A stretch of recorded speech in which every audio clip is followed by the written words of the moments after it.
Olá, tudo bem? Tudo tranquilo, na santa paz do Senhor Jesus? É um prazer mais uma vez estar aqui com vocês para mais um vídeo, para falarmos um pouco da Palavra de Deus. E o tema de hoje que eu quero falar com vocês é um tema muito que algumas pessoas podem não entender, mas fala sobre o chamado de Deus. Todos nós que conhecemos a Deus, que conhecemos a palavra do Senhor, sabemos que temos um chamado. E esse chamado pode ser das mais diversas formas. Uns são chamados para ser pastores, outros são chamados para ser presbíteros, outros são chamados para ser diáconos, auxiliares, e outros são chamados para ajudar na obra, sem ter aquela função de obreiro dentro da casa do Senhor. Mas é aquele que ajuda na manutenção da obra, com as suas ofertas, com o seu trabalho profissional, ajudando a fazer com que a obra ande no sentido material, né? Muitas vezes ali consertando uma caixa do banheiro, muitas vezes comprando uma pilha para uma bateria que falta, uma pilha, porque eu digo para um microfone, não bateria. Então existem várias formas da gente ter um chamado. E o que eu quero falar com vocês nesta noite é justamente sobre isso. Mas antes de começarmos, eu gostaria de pedir para você que desse o seu like, que se inscrevesse no canal, que faça um comentário, que o seu comentário vai ajudar a plataforma a entender que o vídeo é relevante, que o assunto é relevante. E como texto bíblico para nós usarmos hoje, neste vídeo, eu quero falar com vocês assim, sobre, lá no livro de 1 Reis, no capítulo 19, quando o profeta Elias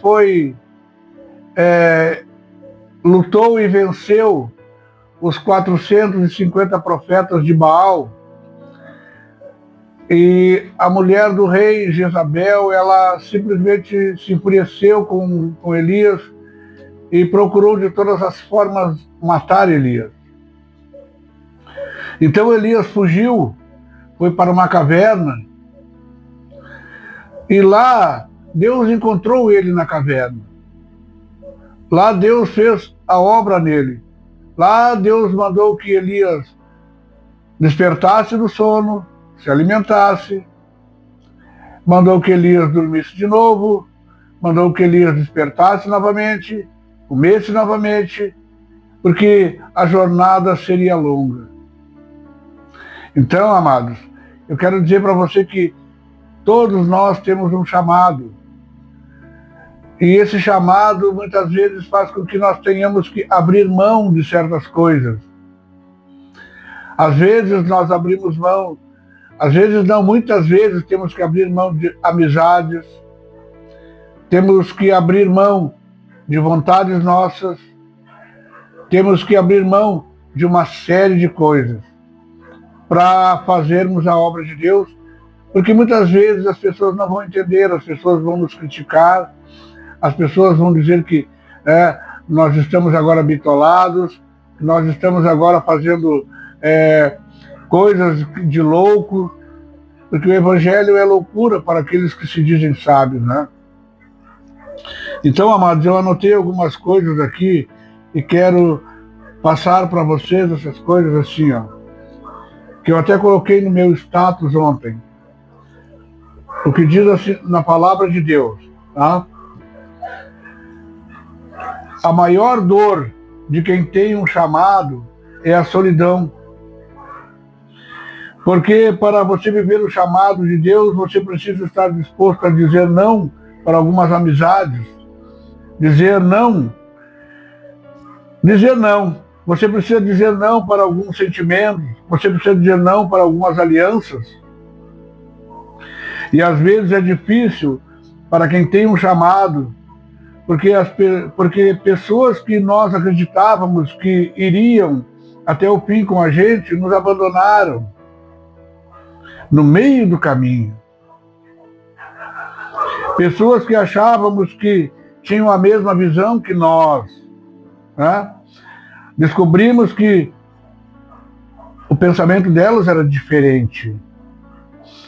Então, amados, muitos profetas, muitos homens de Deus vão ser incompreendidos, vão ser abandonados, mas isso faz parte. Eu aprendi que é no ambiente de solidão que Deus se revela. Foi assim com Elias na caverna. Porque Elias estava ali achando, bom, Senhor, eu não tenho mais o que fazer, eu estou perdido, Jezabel vai me encontrar e vai acabar comigo. Na verdade, Deus tinha outros planos. Deus tinha um trabalho maior nas mãos de Elias e tinha para Elias a preparação de Eliseu, que seria o seu sucessor. Nós, quando fizemos a obra de Deus, nós nunca fizemos sem objetivo. Tudo na nossa vida tem objetivo. Muitas vezes você pode achar que, foi casualidade. Não foi. Tudo na vida do crente, do cristão, independente da igreja, ninguém está falando aqui em igreja, nós estamos falando na palavra de Deus. Todos nós temos um chamado, e esse chamado quer dizer que nem todas as coisas e nada nas nossas vidas acontece por acaso.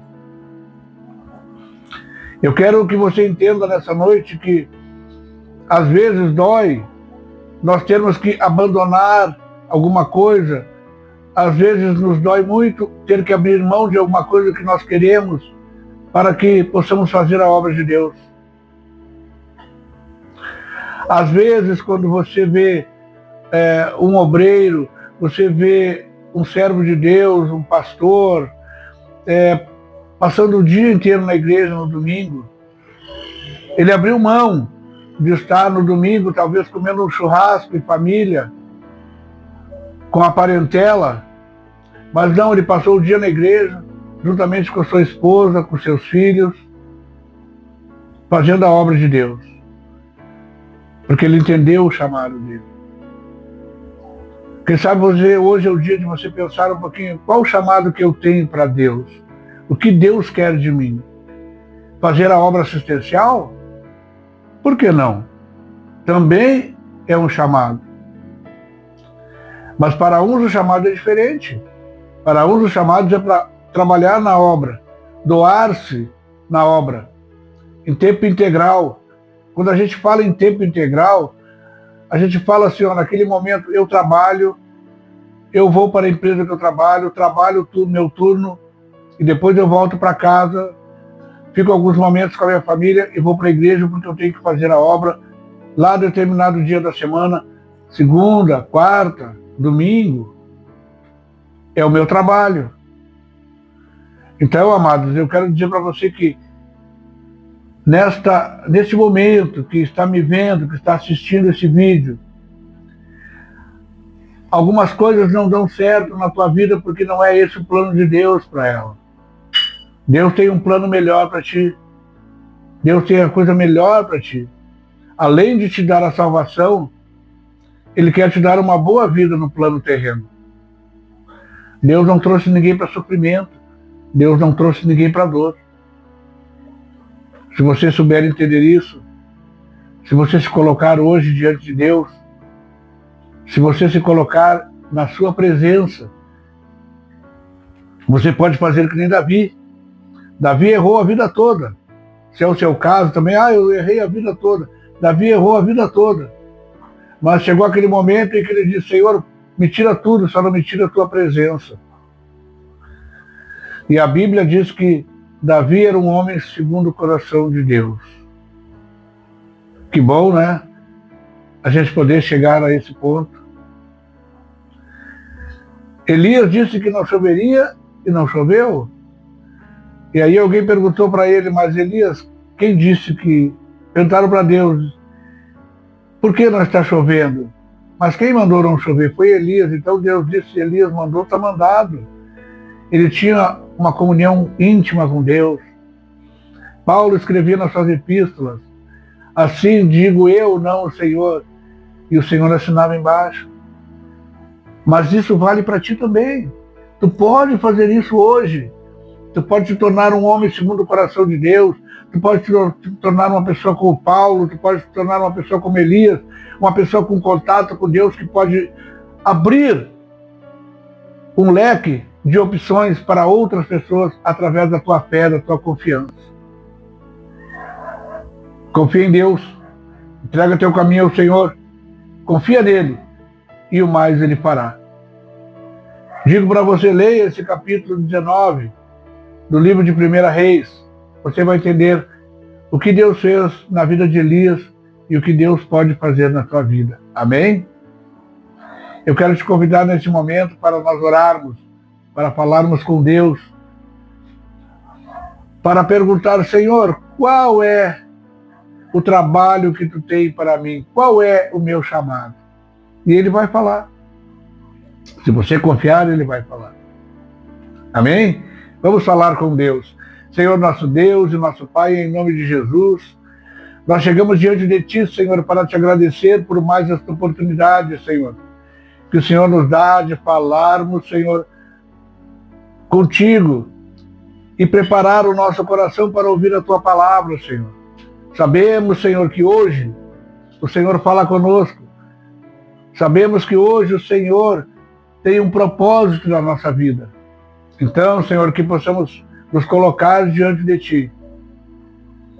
A palavra de Deus pede apenas que a gente se coloque, que a gente se ponha e deixar que Deus haja. Senhor, nós confiamos em Ti, confiamos na Tua palavra e temos a certeza, Senhor, que a partir desse momento, uma nova etapa está começando na nossa vida. Ô Senhor, abençoa a vida do Teu filho, da Tua filha, Senhor, que neste momento te buscam de coração, Senhor. Faça a Tua obra na vida deles, Senhor. Confirma a Tua bênção, confirma a Tua presença e confirma a Tua graça. É o que eu te peço, Senhor. Em nome de Jesus. Amém, Senhor.